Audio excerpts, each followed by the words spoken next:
এই যে দেখতেছেন একটা ভুনা রান্না করছি। অনেকে বুঝতে পারতেছেন না প্রথমত এটা কিসের ভুনা। আমি আপনাদের সহজ করে দিই, এটা হচ্ছে মাছের ভুনা। দেখতেছেন এটা আমি একটু তরকারিতে বেশি করে খাই, অনেক কিছু করি না কেউ, এটা সবাই জানেন।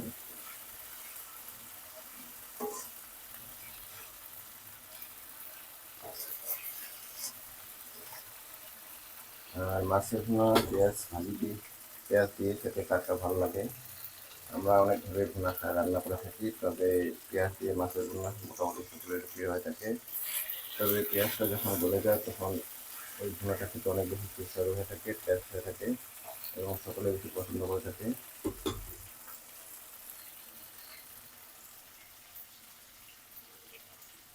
তবে এটা আমি ভালো করে ভাজি নিচ্ছি, যাতে যে মাছের মধ্যে রস থাকে, এতে করে মাছটা খেতে অনেক সুস্বাদু হয়ে থাকে।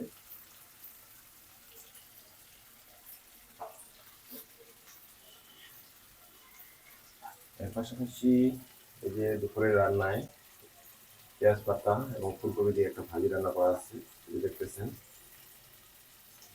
কারণ পেঁয়াজ পাতা এবং ফুলকপির ভাজি তার সঙ্গে মাছের ভুনা, এতে মোটামুটি অনেক সুস্বাদু হয়ে থাকে।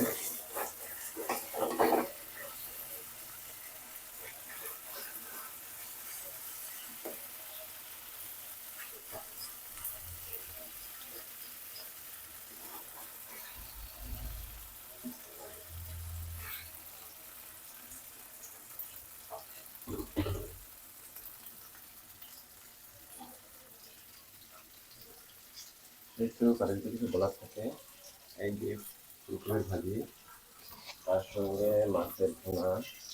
ফুলকপির ভাজিটা আমি অলরেডি আগে ভাজি খেয়েছি, এখন শুধু মাছের ভুনাটা আমার বাকি আছে।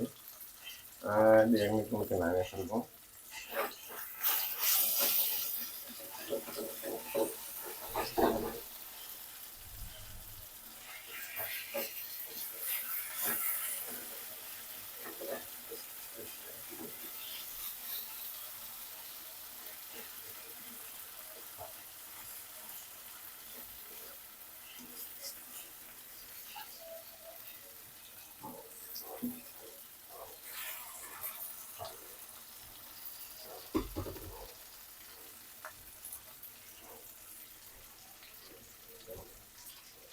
এই যে ফুলকপি, এই যে মাছ।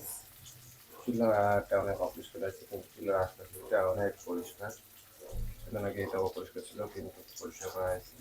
বুঝতে পারতেছেন যদি কারো কিছু বলার থাকে, জানার থাকে বললেন, জানাবেন, আমি একটু দেওয়ার চেষ্টা করবো।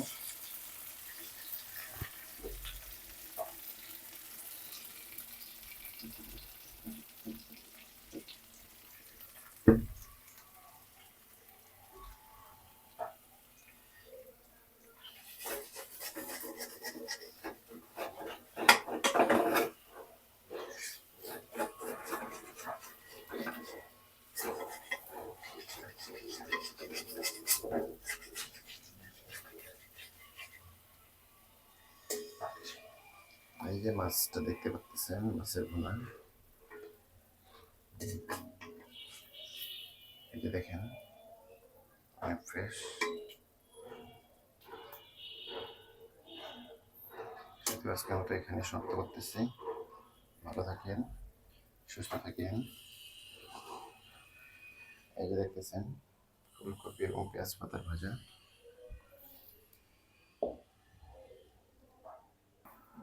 তার পাশাপাশি হচ্ছে মাছের ভুনা। এখন খাওয়া দাওয়া করবো। ঠিক আছে, ভালো থাকেন, সুস্থ থাকেন। টেস্ট করে দেখি কেমন হয়েছে। পরবর্তীতে আবার দেখা হবে।